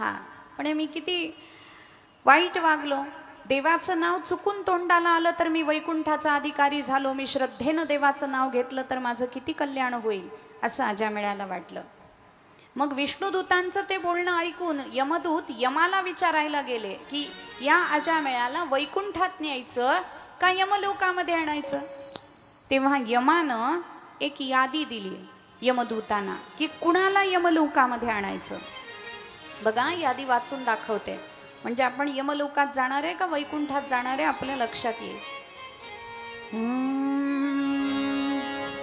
जिह्वान वक्ति भगवद्गुणनामधेयं चेतश्च न स्मरति तच्चरणारविन्दं कृष्णाय नो नमति यच्छिरये कदापि तानानयध्वमसतो कृतविष्णुकृत्या. ज्याची जिव्हा कधीच भगवंताचं नाव घेत नाही त्याला नरकामध्ये घेऊन यावं. ज्याचं चित्त भगवंताच्या चरणकमलाचं कधीही चिंतन करत नाही त्याला यमलोकामध्ये घेऊन यावं. कृष्णाय नो नमति यच्छिरये कदापि. ज्याचं मस्तक भगवान श्रीकृष्णाच्या चरणावर झुकत नाही त्याला यमलोकामध्ये घेऊन यावं अशी यादी दिली. आणि मग ते यमदूत पुन्हा त्या अजामिळाकडे गेले नाही. त्याला 12 वर्षाचं आयुष्य मिळालं आणखी वाढवून. तो हरिद्वारला गेला आणि त्यानं आपली सद्गती प्राप्त करून घेतली. असं अजामिळाचं चरित्र सांगितलं. पुढं प्राचीन बर्हीचं चरित्र, प्रचेतांचं चरित्र सांगितलं आणि त्यानंतर या 6ठ स्कंदाला पूर्णविराम दिला. यानंतर 7म स्कंदामध्ये प्रल्हादाचं चरित्र येतं, भक्त प्रल्हादाचं, ज्याच्यासाठी भगवंतांनी नरसिंह अवतार घेतला. त्या चरित्रामध्ये प्रवेश करण्यापूर्वी 2 मिनिट नामस्मरण करून पुढच्या कथेकडे वळू. गोविंद राधे गोविंद, गोविंद राधे गोविंद, गोविंद राधे गोविंद, गोविंद राधे गोविंद,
गोविंद राधे राधे राधे राधे राधे गोविंद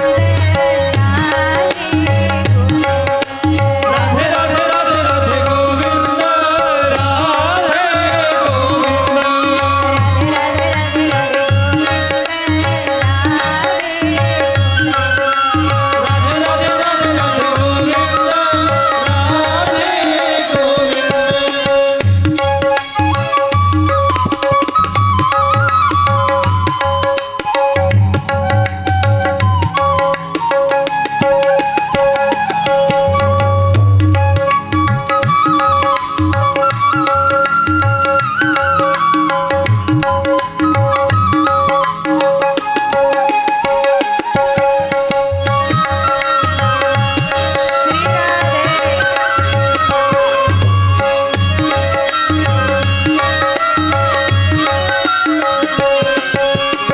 गोविंद राधे गोपाल राधे गोविंद राधे गोविंद गोविंद राधे गोपाल राधे गोविंद राधे गोविंद गोविंद राधे राधे गोपाल राधे गोविंद राधे गोविंद गोविंद राधे राधे गोपाल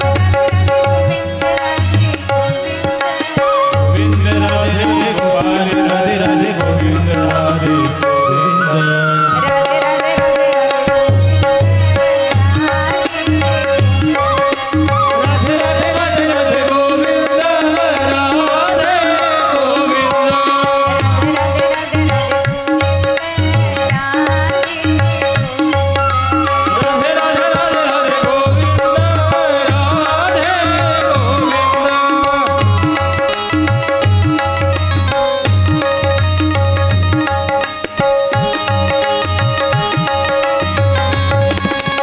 जय हो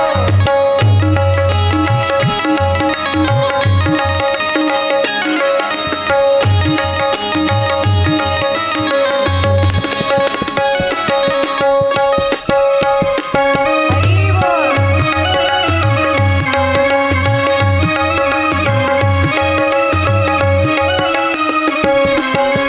गोविंद राधे गोपाल राधे गोविंद राधे गोविंद गोविंद राधे गोपाल राधे गोविंद राधे गोविंद गोविंद राधे राधे गोपाल राधे राधे गोविंद राधे गोविंद गोविंद राधे राधे गोपाल राधे राधे गोविंद राधे गोविंद राधे राधे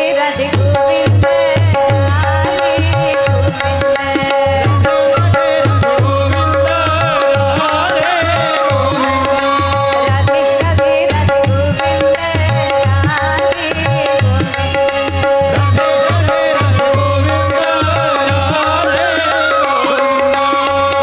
गोविंद राधे गोविंद गोविंद राधे गोविंद राधे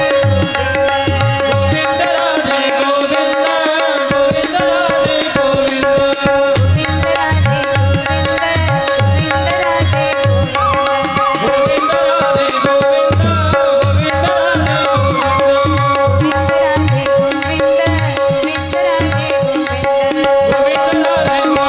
गोविंद गोविंद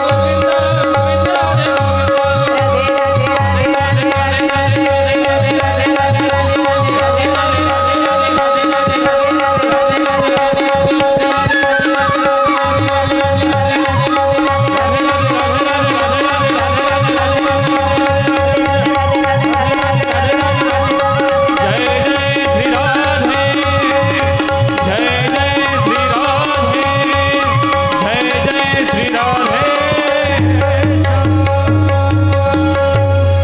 बोलिए गोपाल कृष्ण भगवान की जय श्रीमद् भागवत भगवान की जय समप्रिय म्हणजे वासना. काही दैवी वासना असतात, काही आसुरी वासना असतात आणि काही मिश्र वासना असतात. दैवी वासना प्रल्हादाची आहे, आसुरी वासना हिरण्यकश्यपूची आहे आणि मिश्र वासना हे चरित्र जो ऐकतोय त्या युधिष्ठिराची आहे, किंवा आपली म्हटली तरी चालेल. आणि मग हे चरित्र नारद महर्षी युधिष्ठिराला सांगायला लागले. म्हणे राजसूय यज्ञाच्या वेळी असं घडलं की शिशुपाल भगवंताला काहीही बोलायला लागला, त्याचे 100 अपराध भगवंतानी सहन केले. 100वा अपराध झाल्यानंतर त्याला मारून टाकलं. त्याच्या देहातून एक ज्योत निघाली, ती भगवंतामध्ये समाविष्ट झाली. युधिष्ठिराने ते पाहिलं आणि नारदांना प्रश्न केला, ज्यानं आयुष्यभर देवाला शिव्या दिल्या, ज्यानं आयुष्यभर देवाचा अपमान केला, त्याचीच प्राणज्योत भगवंतामध्ये विलीन झाली, असं कसं काय झालं? तेव्हा नारदजी उत्तर द्यायला लागले, त्यानं देवाची निंदा केली का असेना, पण देवाची केली हे फार महत्वाचं आहे. स्तुती अथवा निंदा करावी देवाची. स्तुती करू वाटली देवाची करावी, आणि एखाद्या वेळेस खूपच भांडू वाटलं तरी देवाला भांडावं. संत भांडले नाहीत का? प्रेम कलह पर कितीतरी अभंग आपल्याला सापडतील. म्हणून यथा वैरानुबंधेन मर्त्यस्तन्मयता मियात्न तथा भक्तियोगेन इति मे निष्ठिता मतिः. नारदजी म्हणतात, वैरानं जसं एखाद्याचं चिंतन होतं तसं प्रेमानं होत नाही. बघा तुम्ही, आपला वैरी आपल्या डोळ्यासमोर आला की आपली तळपायाची आग अशी मस्तकाला जाते, पण तेवढाच प्रेमाचा माणूस आल्यानंतर तेवढं प्रेम येत नाही. फार असे काही शरीरामध्ये बदल होत नाहीत. म्हणून सांगितलं, म्हणे कोणीही कोणत्याही भावनेनं देवाचं चिंतन केलं तरी सगळ्यांची सद्गती होते, सगळे भगवंताचे प्रिय होतात. म्हणे कसं काय? गोप्य कामात भयात कंसो द्वेषाश्चैद्यादयो नृपाः संबंधात वृष्णय स्नेहात यूयम भक्त्या वयम विभो. गोपीनं कामानं भगवंताचं चिंतन केलं, गोप्य कामात. भयात कंसो, कंसानं भयानं देवाचं चिंतन केलं. शिशुपालादिकांनी द्वेषानं देवाचं चिंतन केलं. वृष्णी कुळातल्या लोकांनी संबंधी म्हणून देवाचं चिंतन केलं. स्नेहात यूयम म्हणजे प्रेमानं तुम्ही पांडवांनो देवाचं चिंतन केलं, आणि भक्तीनं वयम म्हणजे आम्ही नारदादिकांनी भगवंताचं चिंतन केलं, तरी सुद्धा सगळ्यांना मिळणारी गती मात्र एकच आहे. देव चिंतन आपलं करतोय, समोरचा एवढाच पाहतो, कसा करतोय हे पाहत नाही.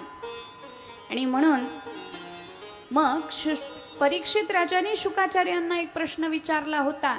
भगवंतानी इंद्राला वाचवण्यासाठी वृत्रासुराला मारलं. आसुर आणि देव, देवासाठी सगळे सारखेच असले पाहिजे भगवंतासाठी. मग देवांची रक्षा देव करतो, परमात्मा करतो, आणि असुरांना मारतो, असं का होतं? तेव्हा त्याचं उत्तर शुकाचार्य देतात, जर असुरांना देवानी मारलं नाही तर ते सज्जनाला जगूच देणार नाही, संतांना ते जगूच देणार नाही, देवांना ते जगू देणार नाहीत. आणि धर्माची संस्थापना करण्यासाठी देवाचा अवतार आहे, साधूंची रक्षा करण्यासाठी देवाचा अवतार आहे, दुष्टांचं निर्दलन करण्यासाठी देवाचा अवतार आहे. म्हणून दुष्टांना देव दंड देतो आणि सज्जनाचं रक्षण करतो.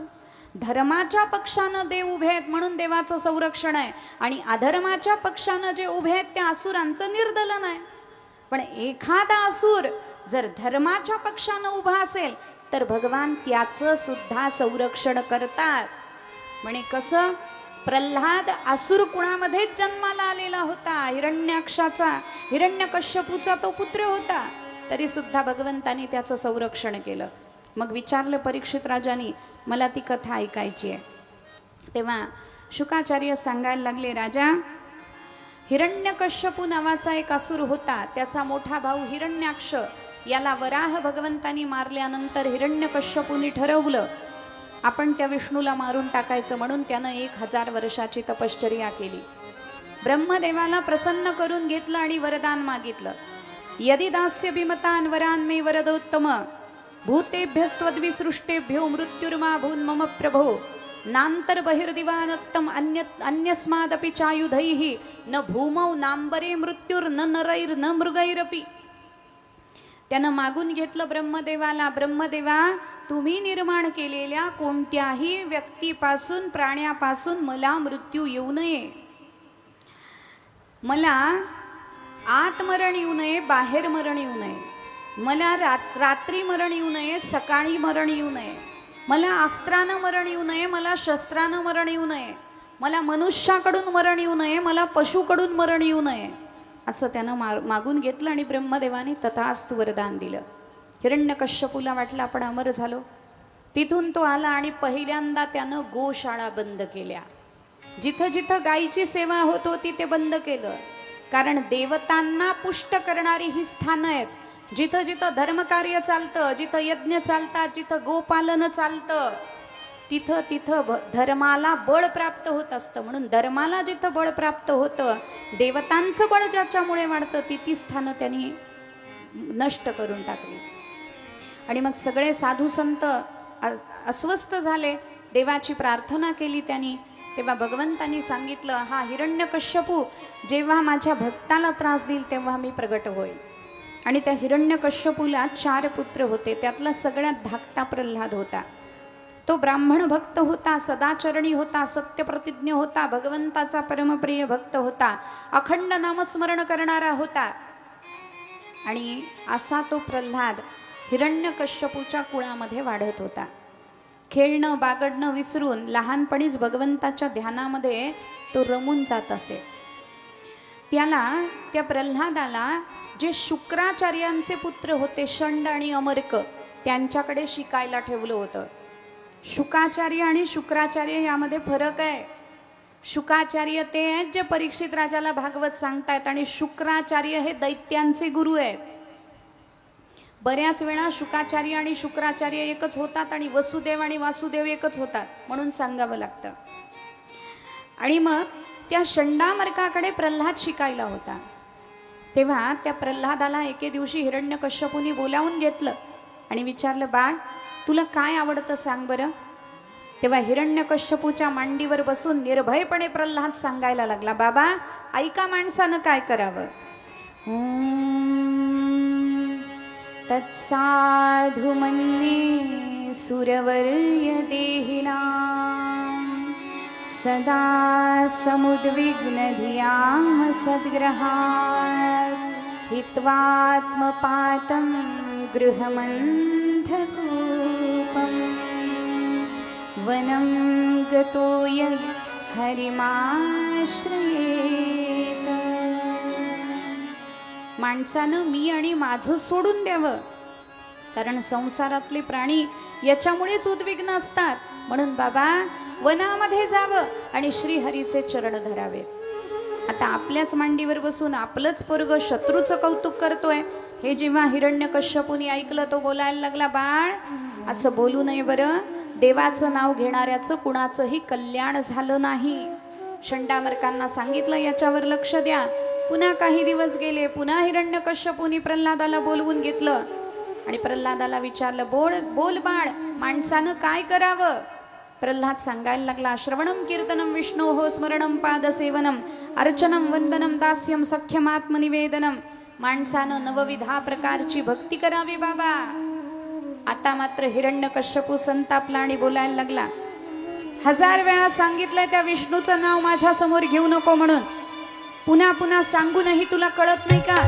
प्रल्हादाने सांगितलं, बाबा भगवंताचं नाव आणि माझं अंतःकरण यांचं घट्ट नातं जोडलेलं आहे. आता काहीही केलं तरी नाव सुटणार नाही. मग हिरण्यकश्यपूने सांगितलं, माझी प्रजा माझ्या विरोधात जात नाही. माझ्या धनुष्याच्या टणत्काराने इंद्रादिक देव घाबरतात आणि 5 वर्षाचा चिमुरडा तू माझ्या मांडीवर बसून माझ्या शत्रूचं गुणगान करतोस. तुला जगायचं असेल तर तुला देवाचं नाव सोडावं लागेल. तेव्हा प्रल्हादाने सांगितलं, माझ्या देहाचे तुकडे झाले तरी मला भगवंताचं नाव सोडता येणार नाही. किती निष्ठा असेल बघा. अहो मला प्रल्हादाला भगवान वाचवायला आले याच्यात जरा सुद्धा आश्चर्य वाटत नाही, पण रोज मरण्याचा प्रसंग येऊन प्रल्हादाची निष्ठा ढळत नाही, ही मात्र फार आश्चर्याची गोष्ट आहे. प्रल्हादाच्या बाबतीमध्ये सांगितलं प्रल्हादाने, नाव सुटणार नाही म्हणे, काही करा. मग हिरण्यकश्यपूनी सेवकांना सांगितलं, याला पर्वतावरून ढकलून द्या म्हणे, याच्या देहाचे तुकडे तुकडे झाले पाहिजे. 5 वर्षाच्या प्रल्हादाला बांधण्यात आलं, पर्वतावर नेण्यात आलं, वरून खाली फेकण्यात आलं. प्रल्हादाचा कोमल देह खाली पडायला लागला. नारायणाला दया आली आणि पर्वताच्या पायथ्याशी शंख चक्र गदा पद्म धारण करून श्रीहरी प्रगट झाले. अलगत प्रल्हादाला झेललं, हृदयाशी लावलं आणि प्रल्हादाला सांगितलं, भिऊ नकोस, अरे मी आहे तुझ्या बरोबर. भगवंतानी प्रल्हादाला पुन्हा सुखरूप घरी पोहोचवलं. हिरण्यकश्यपूला आश्चर्य वाटलं. म्हणे आता काय करावं. म्हणे एक काम करू, आपल्याकडे एक हत्ती आहे, मदोन्मत्त हत्ती, त्या हत्तीच्या पायाखाली याला तुडवून टाकू म्हणे. याच्या रक्ताचा आणि मांसाचा चिखल झालेला प्रजेनं पाहिलं पाहिजे. सगळ्या प्रजेला सांगितलं माड्यावर थांबा म्हणे. हत्तीला मध्य पाजलं, उन्मत्त केलं. हजारो माणसांना तुडवत तुडवत हत्ती निघाला. प्रल्हाद वेशीपाशी उभा होता, 5 वर्षाचा प्रल्हाद. हत्ती अतिशय वेगानं प्रल्हादासमोर आला. दुरून येणाऱ्या धावत येणाऱ्या हत्तीला पाहिलं आणि प्रल्हादाने आपले चिमुकले 2 हात जोडले. 2 हात हत्तीला जोडल्याबरोबर क्षणात हत्ती शांत झाला. त्याने 2ही पाय टेकवले आणि सोंडेनं प्रल्हादाला नमस्कार केला. म्हणून मी सांगत असते, अहो संत प्राण्यांना आधी कळले, माणसाला नंतर कळले.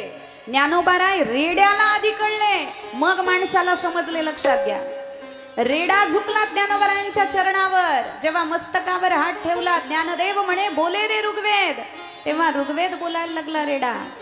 म्हणजे रेड्यापेक्षा माणसाची बुद्धी किती खालची आहे बघा. तसं हत्तीनं प्रल्हादाला नमस्कार केला. मग मात्र हिरण्यकश्यपूच्या पायाखालची जमीन सरकली. म्हणे कसलं तरी बळ याला. मग काय करावं म्हणे, कुणी किती मोठा जरी भजनानंदी असला तरी दुपारच्या वेळी त्याला भजन नाही भोजन आठवतं. याला कोंडून टाका म्हणे अंधाऱ्या कोठडीमध्ये, जेवायला देऊ नका. अंधाऱ्या कोठडीमध्ये कोंडलं त्याला प्रल्हादाला. कयाधूला सांगितलं जेवायला देशील तर खबरदार. प्रल्हाद एकांतामध्ये बसले. म्हणे बरं झालं, एकांतामध्ये देवाचं चिंतन जास्त होईल म्हणून नामस्मरण करायला लागले. सकाळपासून संध्याकाळपर्यंत अविरत नामस्मरण केलं. संध्याकाळी रात्री परमात्मा वैकुंठामध्ये जेवायला बसले. एक घास घेतला, तोंडात घालणार. लक्ष्मीला विचारलं जगातले सगळे जीव जेवले का? लक्ष्मीनं सांगितलं सगळे जेवले, फक्त प्रल्हाद एकटा उपाशी आहे. भगवंतानी ताट सरकवलं, लक्ष्मीच्या हातात दिलं आणि सांगितलं जा माझ्या बाळाला खाऊ घालून ये. जगज्जननीनं सोन्याचं ताट हातामध्ये घेतलं. अंधाऱ्या कोठडीमध्ये प्रगट झाली. सोन्याच्या मोहरांचा वर्षाव व्हायला लागला. कमळाची वृष्टी व्हायला लागली. हिरण्यवर्णाम हरिणीम सुवर्ण रजतस्त्रजाम चंद्राम हिरणमयीम लक्ष्मीम जातवेदो महावह, अशी लक्ष्मी माता प्रगट झाली. आणि लक्ष्मी माता प्रगट झाल्यावर प्रल्हादाला मांडीवर घेतलं. भाताचा घास घेतला, प्रल्हादाला भरवला. ज्यानं साक्षात जगज्जननी महालक्ष्मीकडून भोजन केलं असेल त्याच्या तृप्तीचं काय वर्णन करावं. पोट भरलं प्रल्हादाचं एकाच घासामध्ये. आणि लक्ष्मीनं सांगितलं बाळ घाबरू नकोस, हा भगवान येणार आहेत तुला वाचवायला. तेव्हा प्रल्हादाने जे उत्तर दिलंय ना, प्रल्हाद म्हणतो आई साहेब, अहो असे 100 जरी हिरण्यकश्यपू आले तरी प्रल्हाद त्याला घाबरत नाही. माझा परमात्मा माझ्या बरोबर आहे, जो अनंत कोटी ब्रह्मांडाचा मालक आहे, ज्याच्या सृष्टीनं संकल्प होतो तो माझ्या बरोबर आहे. माझ्या केसालाही धक्का लागणार नाही, मला माहिती आहे. ही निष्ठा आहे प्रल्हादाची. आणि मग आता पोटभर जेवण झालं, नामस्मरण वाढलं. हिरण्यकश्यपूने दरवाजा उघडून बघितलं तर हा मोठमोठ्यानं नामस्मरण करतो. मोहरांची वृष्टी, कमळाच्या फुलांची वृष्टी. विचारलं कोण आलं होतं इथं? तेव्हा प्रल्हादाने सांगितलं बाबा सगळ्यांचं पोषण करणारे तुम्ही आहेत, हा गैरसमज तुमच्या मनातून काढून टाका. अहो गर्भात जो जेवायला घालतो तो मला उपाशी ठेवेल का? तुलसी मुर्दे को देत है कपड़ा लकड़ी आग, जीता रहकर सोस करे वो नर बडो आभाग. तुलसीदासांनी म्हटलंय एखादा मुर्दा, एखादं प्रेत गेलं, ते जाताना व्यवस्था करतं का हो? कापडाची, लाकडाची व्यवस्था करून मरतं का? सांगून मरतं का रेमंडचं कापड वापरा आपल्याला गुंडाळायला? नाही. तुलसी मुर्दे को देत है कपड़ा लकड़ी आग. जर परमात्मा प्रेताला कपडा लकडी आग पुरवत असतील, जीता रहकर सोस करे वो नर बडो आभाग. जिवंत असून ज्याला काळजी लागते त्याच्यासारखा आभागी दुसरा कोणी नाहीये म्हणे. म्हणून प्रल्हादानी सांगितलं घाबरण्याचं काही कारण नाही बाबा, मला ज्यानं गर्भात अन्न दिलं ना आत्ताही त्यानंच दिलं. मी जिवंत आहे तोपर्यंत माझ्या अन्नाची व्यवस्था त्यानं केलेली आहे. तुमच्या समोर हात पसरायची मला गरज नाही म्हणे. मग विचार केला आता काय करावं. मग तेवढ्यात त्या हिरण्यकश्यपूची बहीण आली, जिचं नाव होतं होलिका. तिने सांगितलं दादा तुम्ही काळजी करू नका, मी बघते त्याच्याकडे, मला वरदान आहे, अग्नी मला जाळू शकत नाही, म्हणून त्या वरदानाला मी घेईन आणि या प्रल्हादाला मारून टाकेन. मग चिता पेटवली गेली, सगळ्या प्रजेमध्ये दंडी देण्यात आली की आज प्रल्हादाला जाळून टाकण्यात येणार आहे अशी दंडी देण्यात आली. आणि मग सगळे लोक जमा झाले. चिता प्रज्वलित करण्यात आली. होलिका प्रल्हादाला मांडीवर घेऊन बसली. ब्रह्मदेवाचं तिला वरदान होतं म्हणून निश्चिंतपणे मांडीवर प्रल्हादाला घेऊन बसली. आणि चिता जेव्हा प्रज्वलित झाली, असं झालं म्हणे प्रल्हादानी कपाळाला लावलेलं जे चंदन होतं त्याचा थेंब अग्नीमध्ये पडला. आणि ती अग्नी इतकी शीतल झाली की प्रल्हादाला ती काहीही करू शकली नाही.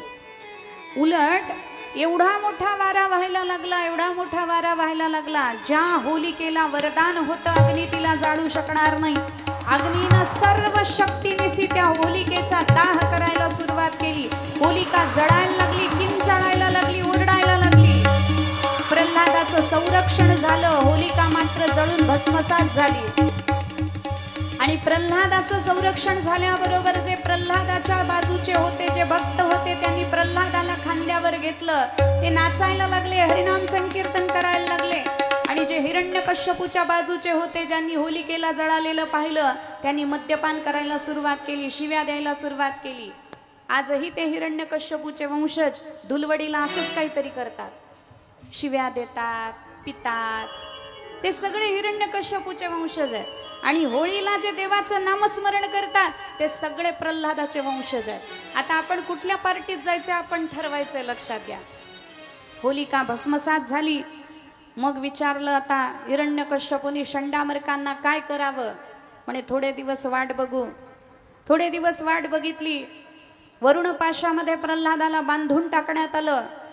आणि प्रल्हादानं सगळ्या असुर बालकांना जमवून भगवंताच्या भक्तीचा उपदेश करायला सुरुवात केली. षंडामर्कांनी ते पाहिलं आणि त्यांनी हिरण्यकश्यपूला जाऊन सांगितलं. तो स्वतःची बुद्धी तर त्यानं बिघडवलीच आहे प्रल्हादानं, आता तो बाकीच्या असुर बालकांची बुद्धी बिघडवतोय. मग हिरण्यकश्यपू संतापला आणि सांगितलं आणा त्या प्रल्हादाला. गळ्याला दोरी बांधली. फरफटत फरफटत हिरण्यकश्यपूच्या समोर आणलं. हिरण्यकश्यपूने विचारलं काय रे, तुला भीती वाटत नाही का? तुला हत्तीपासून तुडवण्याचा प्रयत्न केला, सर्पदंश करण्याचा प्रयत्न केला. तेव्हा प्रल्हादाने सांगितलं तुमच्यासाठी तर हत्ती असेल, तुमच्यासाठी ते साप असतील, माझ्यासाठी काय आहे ऐकायचंय का? म्हणे गजेपि विष्णुः भुजगेपि विष्णुः जलेपि विष्णुः ज्वलनेपि विष्णुः त्वयि स्थितो दैत्यमयी स्थितस्य विष्णु विना दैत्य गणापि नास्ति.